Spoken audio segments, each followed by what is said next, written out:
It happened, guys. It happened. I was completely wrong about the Mass Effect Legendary Edition, and I'm not afraid to admit it. So, for those of you who don't know, let me explain why I never finished Mass Effect 1.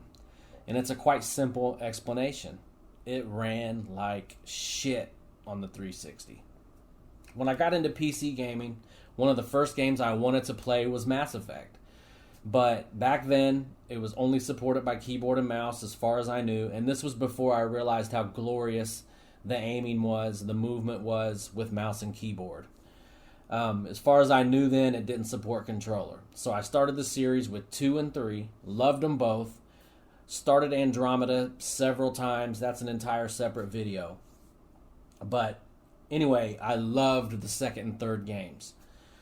So after watching Fighting Cowboy and Rad Brad stream the first several hours or so of Mass Effect 1 in the collection, I foolishly allowed YouTube compression to completely take away my interest from the game. I foolishly allowed Fighting Cowboy making fun of the cover mechanic, which, let's be honest, it looks like Shepard had his entire spinal cord fused in a surgery before he went out for battle. I mean, you can see right here. It is way off. But keep in mind, guys, this is a 13 or 14-year-old game. So I allowed those initial impressions from watching them totally deter me from wanting to pick the game up.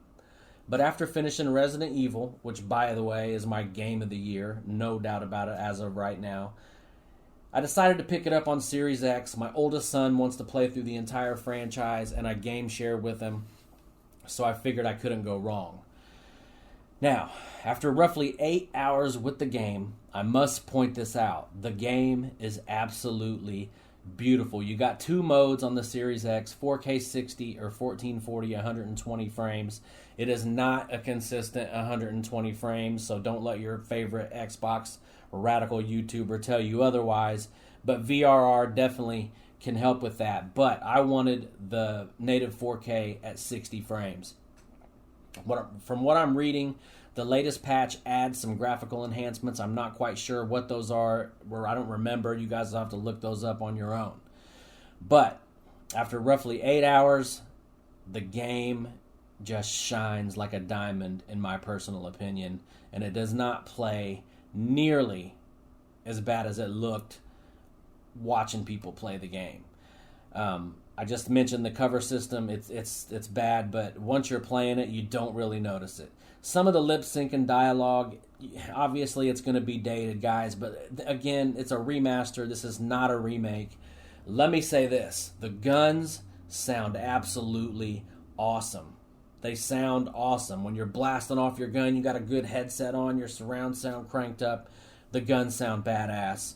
The story, typical Mass Effect, just top notch. The music is gonna be so nostalgic.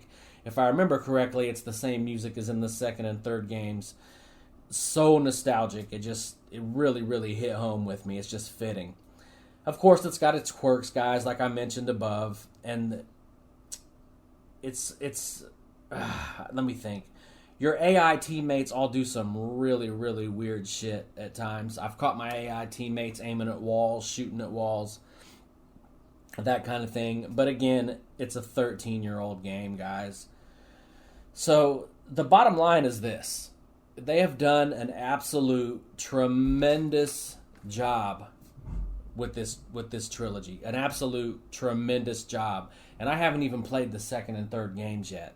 I cannot wait to see how those look, because I remember back in the 360 days, the second and third ones, the graphics on those were leaps and bounds above what I did play of the first game. So I really, really would have made a crucial mistake had I skipped this trilogy. I'm enjoying the hell out of it. I'm looking forward to playing through the second and third games. We've got Ratchet and Clank coming up.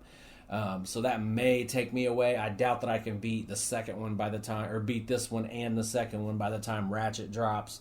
I may be able to get through that. I don't know. I'm on summer break right now from school, although my summer semester does kick back in June 6th. Your boy is that much closer to his health informatics degree. So Anyway, guys, if you're on the fence just from watching gameplay, trust me, pick this up. It is absolutely awesome, especially if you're like me and you did not experience the first game, which a lot of people will tell you is the best in the series. I'm so glad I picked it up. It looks awesome on the Series X. I want to see how it looks on my son's Series S once he decides to jump into it. I might do a little video on that with some footage from his Series S later on down the line. But that's all I got for you guys. As always, chime off in the comment section. I appreciate everybody's support. You guys are watching the Gotti's Corner thing. I've been trying to upload more for you guys. I'm looking into maybe getting an Elgato or something so that I can stream from Xbox to PC to YouTube, since Xbox is so far behind the curve on that. But anyway, let me know what you guys think in the comment section. I'm going to let you guys go.